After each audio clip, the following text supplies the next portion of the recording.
is to not have a full-time minister and have all these people that come and stand up here and deliver us wonderful messages and have us growing spiritually.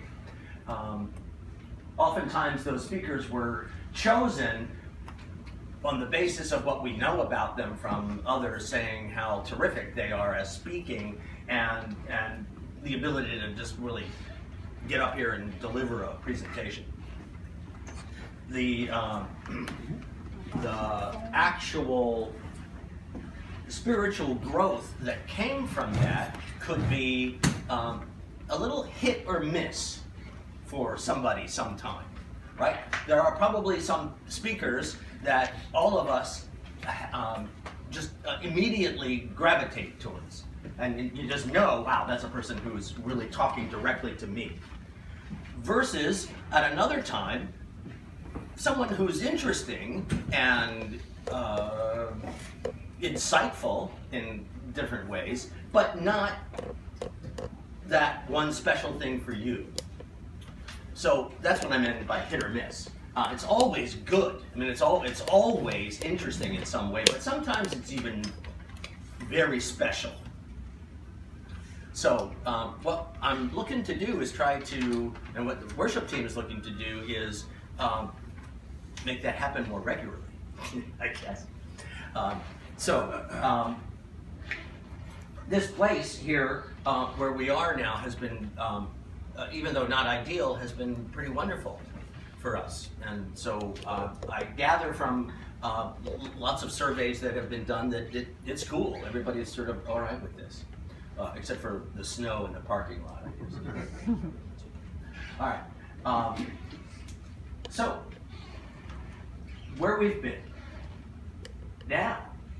So last year we had a survey, and a lot of things came out, and a number of those things, in fact, 95% of the things that were on that survey have been addressed. We held 2 services answering what was on the survey called the big questions. Remember what they were? What is spirituality? Yes. And what was the other one? Who's God or what is God or something? No. Wrong. It was about universal oneness. And Doug and I did them both. Right. So yeah, the big questions. We were asked to and did give speakers opportunity to get a little deeper into the things that they were talking to us about, oftentimes by having them back for a second day. And Paul Hasselbeck came back for even 3 days, so tired of that. We had people from different religions and beliefs talk to you. Remember there was a Sufi dancer? Somebody you know, right? A Sufi dancer? Nuria. Yes. And a rabbi, somebody who spoke about Islam, and I know this is weird, but we heard an awful lot about Catholicism, especially from a child's point of view, from Mickey. Hinduism. Hindu, yes. Right. So there have been plenty of opportunities that came about as a result of that on the survey. We reduced the role of the facilitator to have less up and down. Yes. And hopefully that has made things smoother and better transitions. However, there was one thing on the survey that was asked for in a couple of different ways, and we haven't got there yet, and it's this. Now, you might consider that all those other talks, those other speakers that we had, were doing that. And I think that's true, they were. But the hit or miss part of it that I talked about before is what we, as a worship team, thought we should address. And it kind of goes like this. We wanted to develop spiritually in 2 ways. Find a method for more intentional spiritual growth, so that you and all of us are able to know what it is that we individually have to do or want to do to move to the next level, if you want to. And the fact that we had individual speakers and people that were addressing things was able to do that, but we want to put it in a context for you so you know exactly what you're looking for when a speaker comes in. Does that make sense? Okay. So, develop and find a method for intentional spiritual growth, and then provide multiple options for how that can go. So, we thought that it would be wonderful to have it be useful at every stage of development, of spiritual development, which means there are actually stages of spiritual development. And we started this thing way back, it's over a year ago, that I asked Dennis about, is there any material on the stages of spiritual development? And do you remember what you told me? You told me about a book that... Fowler's That's it. Advancement. Yeah, yeah. And then, so I got a hold of that and read most of it. and that sort of propelled finding, or the search for, a way to do that intentional spiritual growth. And also, we wanted it to be capable of helping everyone determine where they are on a metaphysical path. And then, to help make that happen, we choose speakers that address the topics that come up when we are focused on the intentional part of our spiritual growth. Hold classes, do small group meetings, identify local resources that are worldwide, and then post all those so that you can take advantage of them. So that's kind of what we were after in doing this. And then we thought, well, how is it, or why measure spiritual growth? Why bother? Don't you just know where you are spiritually? And I kept thinking to myself, I don't. I don't. I would like to, I know that I've got knowledge and have been exposed to many practices, but to pin down sort of where I am on a big, long spectrum of spiritual growth, I didn't know. So actually, this is all from me. If you know. Yes. So why measure spiritual growth? Well, Peter Drucker is, for those of us who are organization development folks, know that Peter Drucker is the god. We kiss his ring every time his name is mentioned. If you can't measure it, you can't improve it. So we have to find a way to measure spiritual growth. And that's kind of, in some ways, antithetical for people. I mean, the idea of actually measuring this, but there's a way. So lots of religion, churches have tried to, attempted to measure spiritual growth, and they've basically done this kind of stuff. They tracked the amount of activities and classes that they offer, and then the number of people that go to them. And does that help with developing spirituality? What do you think? It could. Maybe. Could. Yeah. What's missing? Individual. Yeah, well, yes. It could be knowledge, right? You say that, that's what they learn in all those things. But what could be lacking is the degree to which a person's behavior changes by getting the knowledge. The ability to take on what I learned and make it mine and have it be incorporated into all the stuff I do and how I am.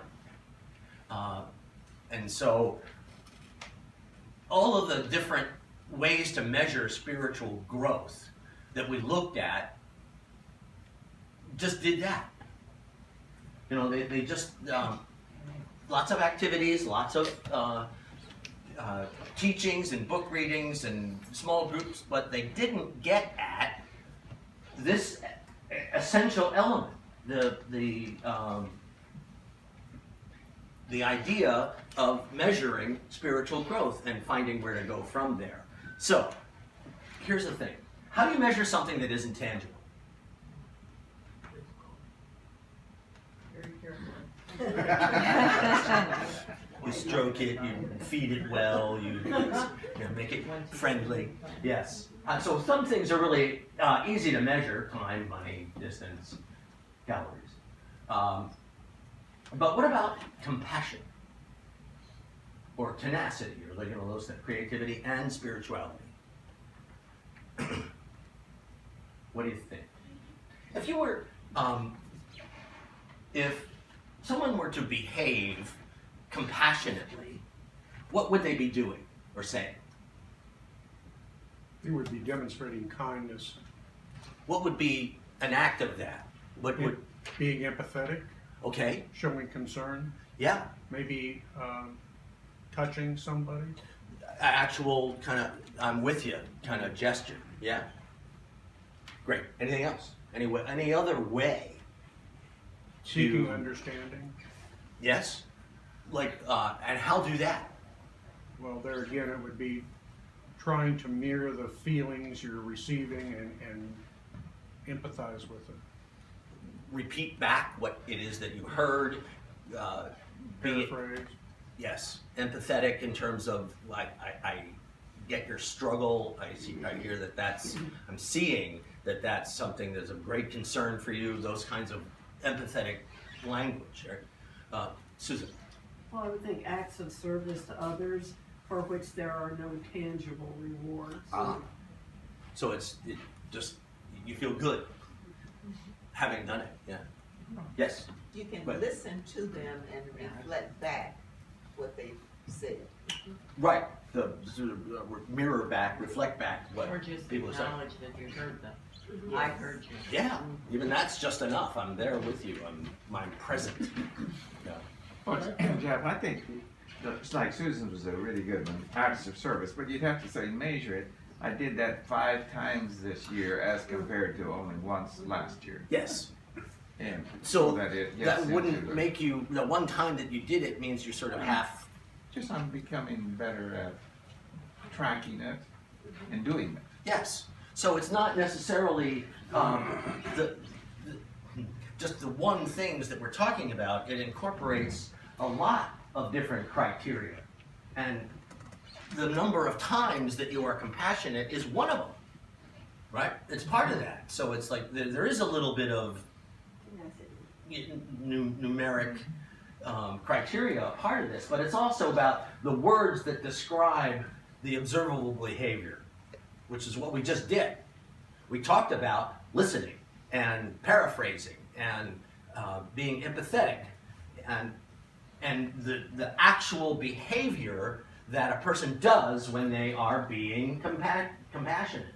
What about tenacity? Let's just do one more. When a person is being tenacious, what do you see? Stubbornness.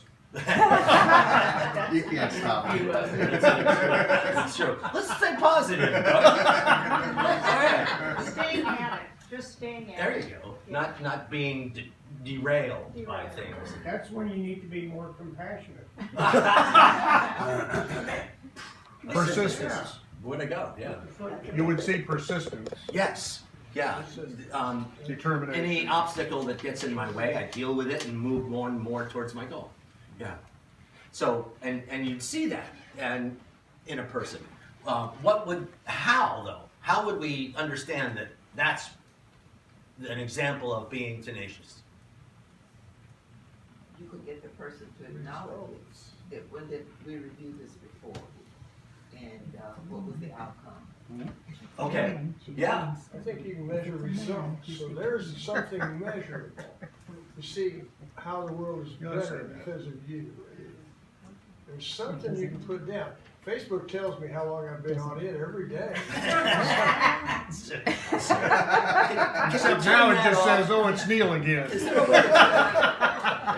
true. Oh my God. I think can get the idea. What I'm looking for is behavior. It's how these things actually show up.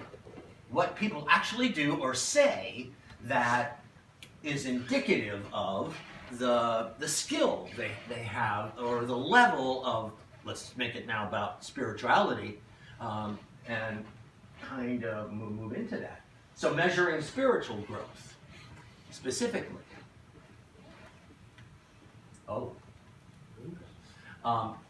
Well, first, as we were just doing, identify behaviors that indicate to you, that tell you, that say automatically, this is a person of great spiritual being. And then from there, we start with identifying what those behaviors are. So we know what they are, and then begin to group them together in ways that they kind of make sense together, or like their affinity. They have a kinship about them, so that organize them in a little bit way. Then define them more specifically by using words and that tell about what a person does. And then not only at a superior level, like we did up there, but what does the person on the next level down need to do, or how to behave to get up to the superior level, and then down 3 levels, and how are they moving along, and finding where they are now, and if so desired, what needs to be done to move up. Does anybody play a sport where you've been ranked at it? Yeah.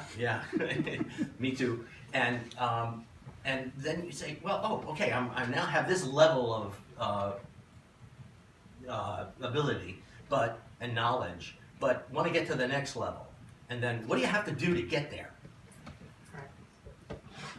I got a B on my last test. What do I need to do to get an A? Yeah, those kinds of things. Understand more, right? So, and see, now we go back to a little bit of numeric grading in that way, but it's there and can't be avoided. So we try to find ways that will identify the various levels of development, spiritual development, in the way that, now I forgot his name again. Fowler, yeah. I remember now. Made an impression.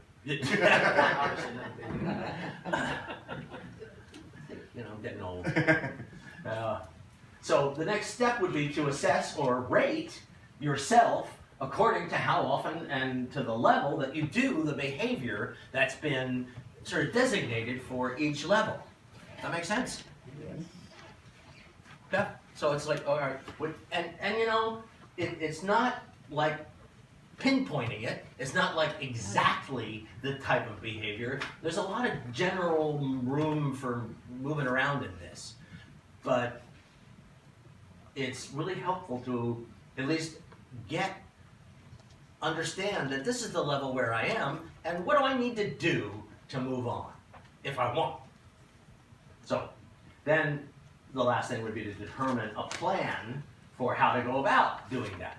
Their scores are low in a certain, and also in comparison to other people, maybe, or other scores, norms, and determine what to do. What do you think of this? Sound intriguing. Intriguing, okay. It's doable. Yes, that's the idea. Remember we said at the beginning, intentional. Hopeful. Does it sound like work? Yeah. Yeah. It's doable though. Unless you pay. It's doable work? Yeah. At our age, we're in a habit pattern and we want to do the same thing every day. And so breaking out of that rut, is a challenge, to be able to think and to use the brain in new ways. So it's definitely a challenge. I think it's all about letting go first. Tell me more. We got the habit type thing. Oh, I see. Yeah. be willing to make a Before you change. can move on, you've gotta let go first. That's the nature of transition. You gotta see something that motivates you to change. Yes. Want to do it for whatever reason. Yeah. Yes, Greg. Well, I've got two things. One is, I was greeting today, and when you greet, you're by yourself, and you kind of look at the whole group here, and there's such community here. When I come here, I get support, and just that support and being around these people in here, and the affection we have for each other, that carries me into the world and helps me. So I think we're doing really good right now, I really do. The other thing is, I'm not real big on the Bible, but I remember something in there about Jesus saying, my yoke is loose and my burden is light. And I think abstractions in religion should be carried loosely. And this seems a little difficult to me, a little bit. Rigid? Disciplined? Yeah, a little bit too much, so for religion, or for how I feel about religion and things. Okay. Thank you. I mean, that's a great statement, and I think that's when I also say it sounds like work, and everybody seems to go, yeah. I think when you get a little bit more insight into what this is about, it won't feel like work anymore, nor will it feel like, I think, disciplined and tight. I mean, it is actually, and well, for me, and I just speak for myself, I've had fun learning from the way this process works and going about looking at the different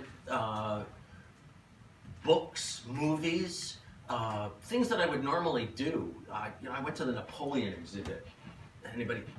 Anybody else been to the Napoleon exhibit yet? And I kept thinking about one particular skill that is in the process that we're going to look at about ego and higher self, ego versus higher self. And I said, this guy was like, could not think of anything higher self. He was all ego. And it was confirmed everywhere, in almost every artifact or painting or something. And I thought, wow. I related the Napoleon exhibit to one of the spiritual skills. I know, you're looking at me like I'm crazy. I know.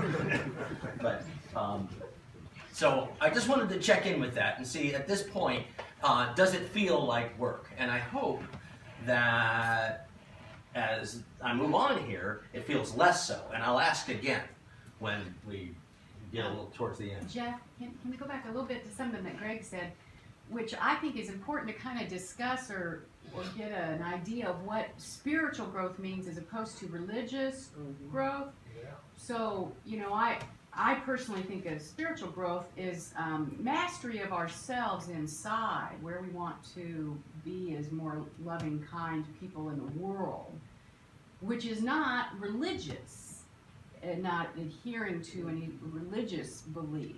So maybe it would be helpful to discuss what is spiritual growth. Is that, or did we discuss that and I missed it? That could No, be. but it's coming.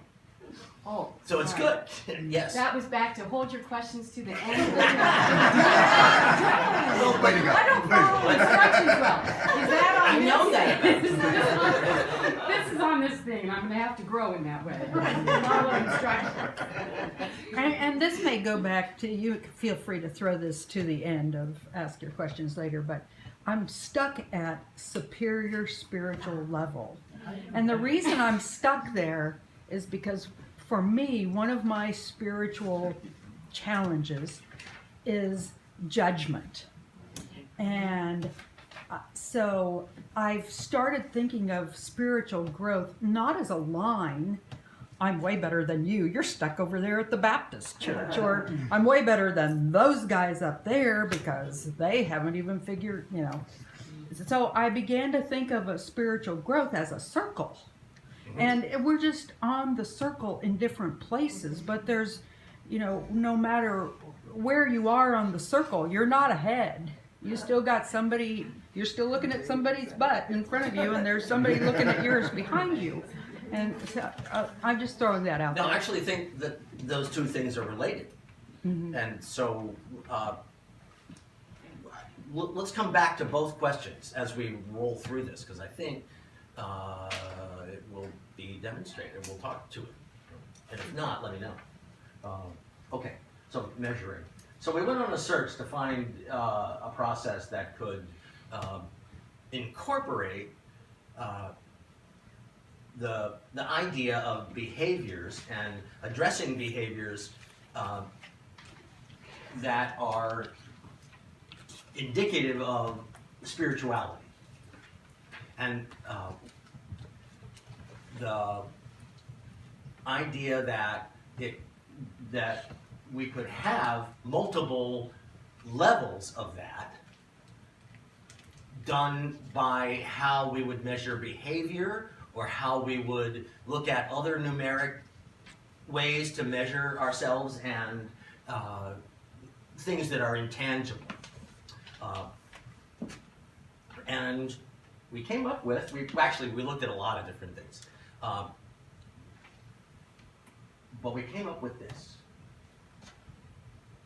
And the very first paragraph in this, what if I could name the elements of spirituality and describe them in a spectrum from novice to expert, and a framework of skills and levels of development that could help me and others know what to do next? So, I guess the tendency is when you compare things to people, there's competition that comes about from it. That you see it in light of, well, I'm a better person than that person. I'm more spiritual. I do things that you don't. So I even drive better than most of you. that's true. Yeah. In New York, you know what we do. So I looked at that. A bunch of us here read that and thought, wow, this is a eureka moment. We found something that speaks to the spiritual 12 powers. I put a little thing out there that links all of the 21 skills that are part of this to each of, or where each skill in this SQ21 links to the 12 powers that will be available for you. A little sound, I think he's going to go get it now. But I want to talk a little bit about this and how it was developed and how it's possible for us to utilize this. And here we go. Cindy Wigglesworth, what a great name, huh? Asked 2 questions to thousands of people of all different kinds, different faiths, different professions, different nationalities, genders, all kinds of stuff, to figure out who are the people that you admire for their spiritual knowledge and guidance. And then once identified, what do they do? What are the traits that they demonstrate that make them admirable? So, and then after asking and going around for a very, very long time, gathering this information, put it together in pretty much the same way we talked about, where you find like types of behaviors and the skills that go along with it. So it's an interesting exercise to try, and you know, let's do it. So who are some people that you admire spiritually? Let me just write a few down. Martin Luther King. You want me to do that, Jack? Yeah. Who else? Dalai Lama. Dalai Lama. Uh-oh.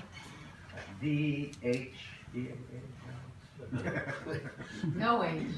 No H? No. Are you sure? No. Okay. Gandhi. Gandhi. Now Couple that I more? know how to spell. Anybody else? Mother Teresa. Mother Teresa. Maya Angelou. Absolutely. Oprah. How about somebody that you know, somebody you personally know. Move on. Yes, Greg. My friend Doug at work just has a spiritual essence to it. We never talk religion or anything, but Just just around him, and excellent. just feels That's fantastic. What about somebody Norm who? Hyden. What? Norm. Norm. I was gonna say the Norm. same thing. Yeah. Bonnie Smith. Still doing it, Bonnie Smith. Yes. Great. Wow, this is fun. Norm was looking down. What about somebody who's fictional? Never lived. Arthur. Who? King Arthur. King Arthur. I like. Who's the guy in To Kill a Mockingbird? Atticus Finch. Atticus Finch. That's what I was gonna say. Oh. Great. That's a good list. So you get where we're going with this, right? So we've made a list, and now. What are these? Let's pick maybe 2 people from this list and ask why what is it that they do that demonstrates to us why they are spiritually admirable? Selfless. Pick one though. Let me just see who that is. I want to get it specific. Say Gandhi, and that would be dissolution of the ego. Right? Truly, okay. I'm gonna put no ego because it's shorter. I think with Gandhi, he demonstrates compassion in the face of anger coming back at him. Like, he was driven. I'm sorry, I was on Dalai Lama. Never mind. I was on the wrong person. I was on Dalai Lama. But I think they could work for both. Yes, so they could. So compassion in the face of anger being thrown at them. So yes, Gandhi did that in multiple ways too. Wonderful. Let's take it on. And I think that's the hallmark of spiritual qualities, is that they are common among all of these people we've listed. So, if you're thinking in terms of compassion, you can say that almost everybody there showed compassion one way or another. Yes. And so if you've identified compassion as a spiritual behavior or a spiritual value, then you can see that being played out amongst many people. It's true. Well, let's go into it a little bit more and find some particulars, but I absolutely agree with what you're saying. And so does Cindy Wigglesworth in the book. And that's why it got narrowed down to 21 and categorized in certain ways. We'll see in a second. So anybody else up there? What about Bonnie Smith? She has tons of tenacity. Tons of tenacity. Yeah. Smile. Kindness. Yeah, and acceptance of people. Wonderful. We're gonna have to take a picture of that. Yeah. And Norm, he's my model in some ways. Whenever I feel stuck inside, I'd say, well, how would Norm approach this? Norm would always approach it with what is the loving, kind, compassionate response. He would always approach it with that first. Can you remember a specific time? Well, we were talking about, I don't have any issues with a sister of mine that I butt heads with, but we were talking about a sister of mine that I butt heads with, and he was just asking questions that led me to a greater understanding of her. He did the same thing for himself when he was talking about a sibling of his and an ex-wife of his. So he did the same thing of himself. So that's the level that I want to get to here, where you say compassion, you say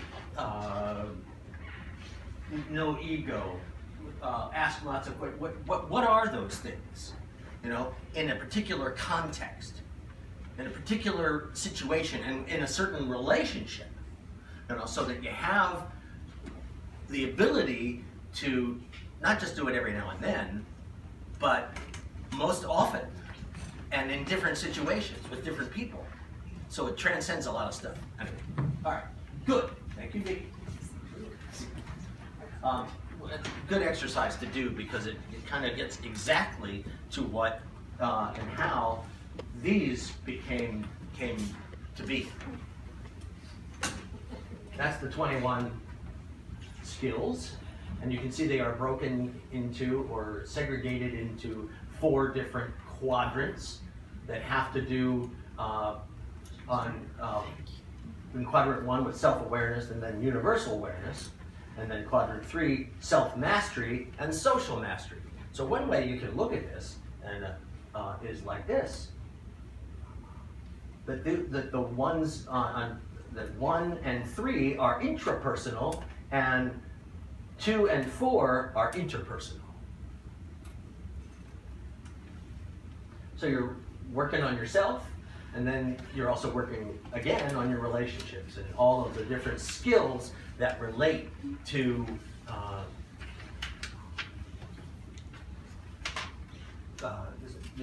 what people told her were their spiritual qualities that they admired so much. So when you're looking at this, just take a read through. Is that religious in any way? Not so much. It could be, but No. Religious No. leaders that embody those. Say it again, I'm sorry. We have religious leaders that embody those skills. Yes. But not particularly religious, and it's not. not specific. Yes. If you define religion as following a dogma or a specific set of written whatevers, then no, because it's personal and it takes you in your own whatever direction. That's it. It's the So idea. it's very individual. Extremely individual.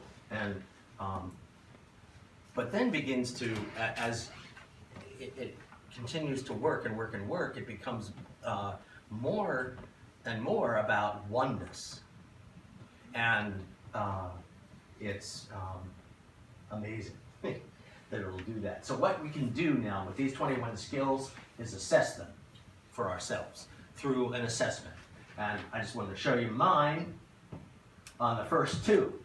And I'm kind of brutal on myself, tried to be, in that, and there's detail about all this that I would talk to, but I'm not. You can see how the 3 bullet points underneath kind of explain what awareness of a worldview is. What are you looking for? And then they also describe it in terms of some proficiency or some level of having done the worldview or looked at it. So that's the assessment. And it's out there on the table for you to take a look at. And then there's another way to look at the results in a bar graph, and that's mine again.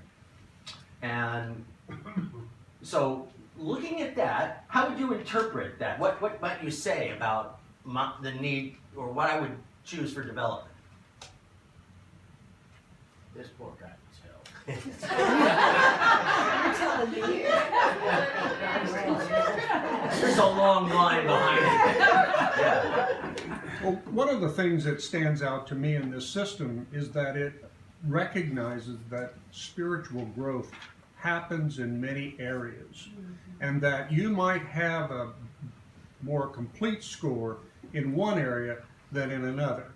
And so when we start talking about who is it that we identify as spiritual beings, almost invariably we say something that really stands out to us in terms of spiritual value, like compassion or kindness. But there's going to be other areas where they're not going to be demonstrating such a level of spirituality. And so it's a process, and it's a diversity of growth in different areas. And that's one of the things about this system that I really like, is that it's not a monolith of uniform thinking. It's the ability to take many different perspectives and weave them together to make something stronger. Thank you. Well stated, yes. But Jeff, shouldn't we be aware of the fact that that's really sort of Western too, because you are high in some areas and low in others, and when that happens, we become competitive, and we would more than likely choose the two that are at level 1 and not deal with awareness of the worldview. That's true. There is a tendency to do that. Yeah. Absolutely. Yeah. And so when I say how do I interpret that, I have to bear that in mind. It may be that just because these two are the lowest ones, that they're not. I don't care. You know, it's not for me. You know, but so what I really wanted to work on is this, and that seems to be closer to the highest. So I can do that. I can make that choice, but I didn't. I went with the two that are lowest. This is a really great example of how you try to wake up to yourself. And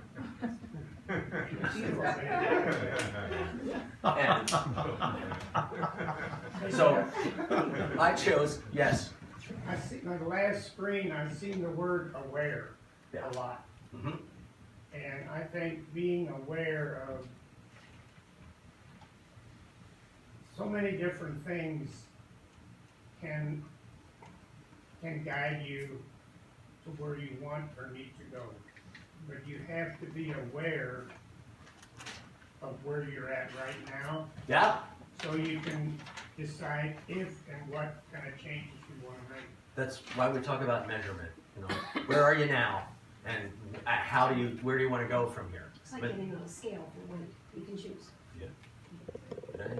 All right. I need to press on a little bit.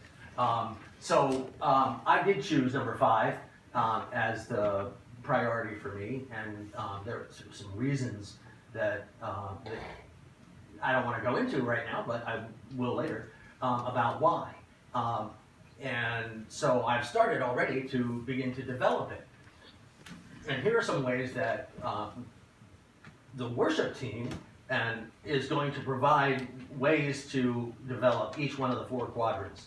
So we're going to have a speaker address quadrant 1 issues, skills. The 7th? April 7th? Did we decide on that? April 7th, well, That's when. Yeah, April 7th. And then from there we're going to have and schedule several get-togethers so that those who are working on quadrant 1 skills can get together and help figure out what they want to do about it. Movie nights where we do things like, films, documentaries, interviews from various sources, some of the people that we talked about. YouTube. I found, this is Abraham Hicks, did a YouTube video on how to engage your higher self and lessen your ego. And it's about 20 minutes long, and it's the thing that I'm working on the most right now with having to develop that section. And then everything that's going on around town. We will try to keep you noted up to that and how it relates to a specific skill.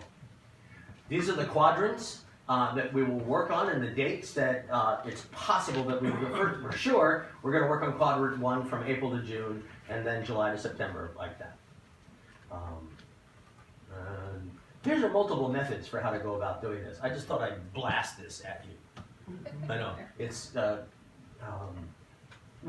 how to develop skill number 1 up there. I couldn't, Wiki University is really cool. A lot of good stuff in there. 7 Habits of Highly Effective People. The second habit is all about life purpose. And all of this is now in a file on our Facebook page. So you can go access it there. And we're going to take some questions and answers, but a little later, because we're pressing up against time. There's a schedule for what we're going to do, but we'll get back to that in a bit. And so there it is. That's the proposal. So